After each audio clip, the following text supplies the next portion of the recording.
Convener Nainaben Patel અને મારા શિક્ષક મિત્રો.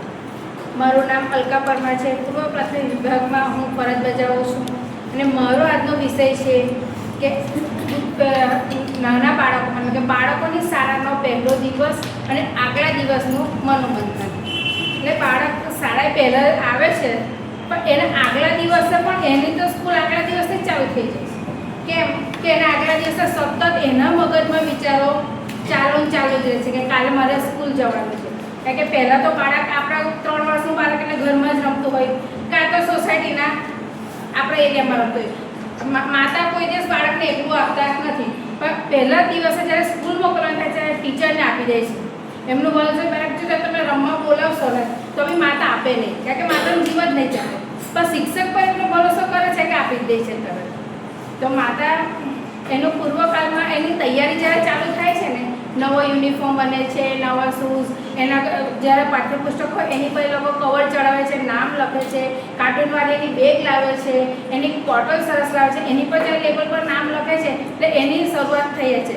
પણ એને ઘરના તો એકદમ મગજમાં વિચાર કે કાલે સ્કૂલે કઈ રીતે જશે, કારણ કે સ્કૂલે જશે બેસે કે નહીં, અને મમ્મી પપ્પાને પણ એનું એટલું બધું ટેન્શન આવી જાય છે કે એને કઈ રીતે કાલે હું સ્કૂલે મોકલીશ.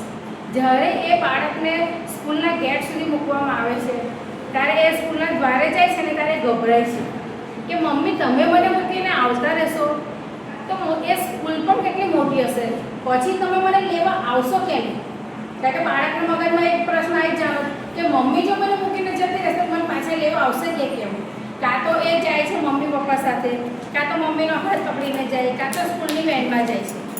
પણ જઈને પછી એના સ્કૂલના ગેટ સુધી પહોંચે છે ત્યાં સુધી મને એટલી બધી ગભરામણ થાય છે કે હવે મારું શું થશે, મારી શિક્ષિકા કેવા હશે, મને કોઈ મિત્ર મળશે કે નહીં મળે, મને કોઈ બોલાવશે કે નહીં બોલાવે, એટલા બધા એનું મગજમાં મન ચાલ્યા જ કરશે. એ જ્યારે રાત્રે સૂએ છે ને સ્કૂલ આવતા પહેલાં તો પણ એનું મગજ કન્ટિન્યુ ચાલ્યા કરે. કેમ કે હું કાલે સવારે ઉઠીને સ્કૂલે જઈશ, એને એટલું બધું મતલબ કે ટેન્શન જ આવી જાય છે. પછી જ્યારે સ્કૂલના દ્વારે પહોંચે ત્યાં ગીતો વાગતા હોય, શિક્ષિકાનું આગમન થાય છે તો આપણે ચાલવા માંડે, એને સાથે ચોકલેટ આપી અને એનું આગમન થાય ને તાર એને થોડી ગભરામણ ઓછી થઈ જાય છે. ઓછી થઈ જાય એટલે પછી એને થોડું સારું લાગે છે અને ક્લાસમાં બેસે છે. ધીરે ધીરે બાજુમાં કોઈ બેઠે એની જોડે થોડું હસે છે, એની જોડે વાતચીત કરવાનું એ શરૂ કરે છે. ત્યાર પછી એને થોડી શાંતિ મળે છે. શિક્ષિકા પણ નવા ગીતો ગાય છે, એક્શન સાથે પણ એને ગીતો ચાલુ કરી દે છે.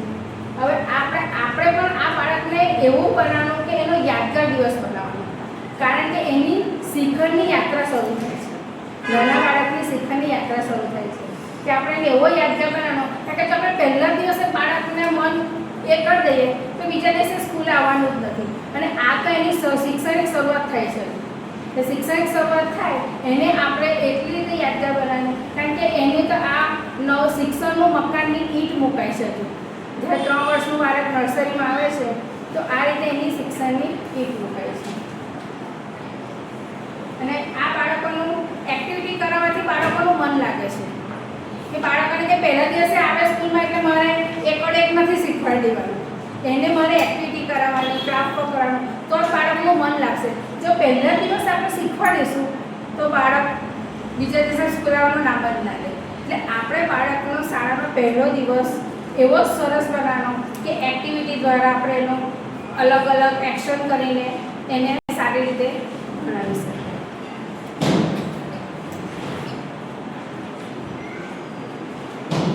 સંશોધન શું કર્યું તો બાળકના પહેલા દિવસનું અને પૂર્વકાળના મનોમંથન મૌખિક પદ્ધતિ, એક્ટિવિટી અને એક્શન દ્વારા અવલોકન કરીને મેં એનું ક્રિયાત્મક સંશોધન કર્યું છે.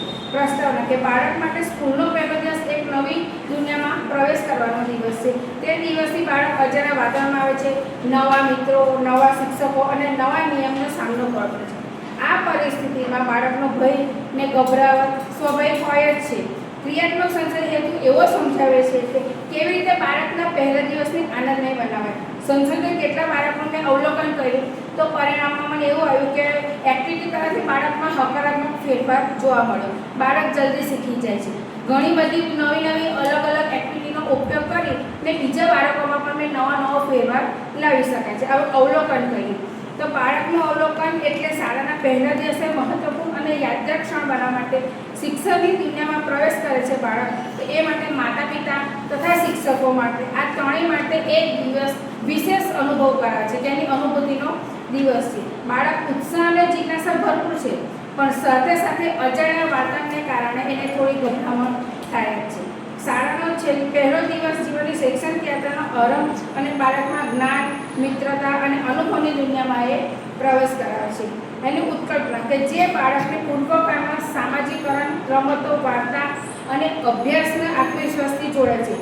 જ્યારે પૂર્વકાળમાં એને અભાવ હોય તો એ બાળક પહેલા દિવસે રડે છે અને થોડું અસ્થિર પણ રહે છે.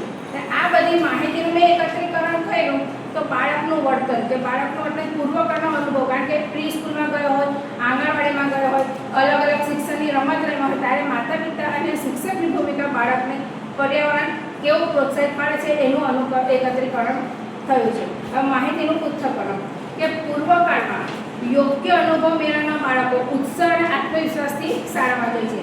કે જો પહેલાં એમને અનુભવ થયો હોય તો એ સારી રીતે આત્મવિશ્વાસથી સ્કૂલમાં જોડે છે. અને જે લોકો કશે બહાર જ ના નીકળ્યા હોય એને ભય, ચિંતા અને રડવાનું પ્રમાણ વધારે જોવા મળે છે. તો શિક્ષક દ્વારા બાળકને પ્રેમથી સ્વાગત કરવામાં આવે, રમકડા રમાડવામાં આવે, ગીતો દ્વારા શાળામાં સ્થિર કરી દેવામાં આવે છે. હવે તારણ એવું થયું છે કે બાળકનો પહેલો શાળા દિવસ જીવનનો ખૂબ જ મહત્વનો તબક્કો છે. બાળકને શાળાના દિવસના અનુભવ પર સીધી અસર થાય છે. કેટલાક બાળક આત્મવિશ્વાસથી શાળામાં પ્રવેશ કરે છે, તો કેટલાક થોડો તણાવ, ભય અને અહંપ્રેરણાથી અછત અનુભવે છે. ભાવિ સંશોધન કે શું શહેરી અને ગામડાના વિસ્તાર બાળકનો શાળાનો દિવસ જુદો પડે છે? તો કે હા, ગામડાનું અને શહેરીનું જીવનમાં જો ભણતરમાં અલગ પડે છે. કારણ કે માતા પિતા પોતાના બાળકને શાળાની તૈયારી કેવી રીતે મદદરૂપ થાય છે એની પર આધાર છે. શિક્ષક અને શાળા સ્ટાફ વિદ્યાર્થી સાથેના પ્રાથમિક વ્યવહાર વિદ્યાર્થીમાં વિશ્વાસ અને સુખાકારી નીવડે છે.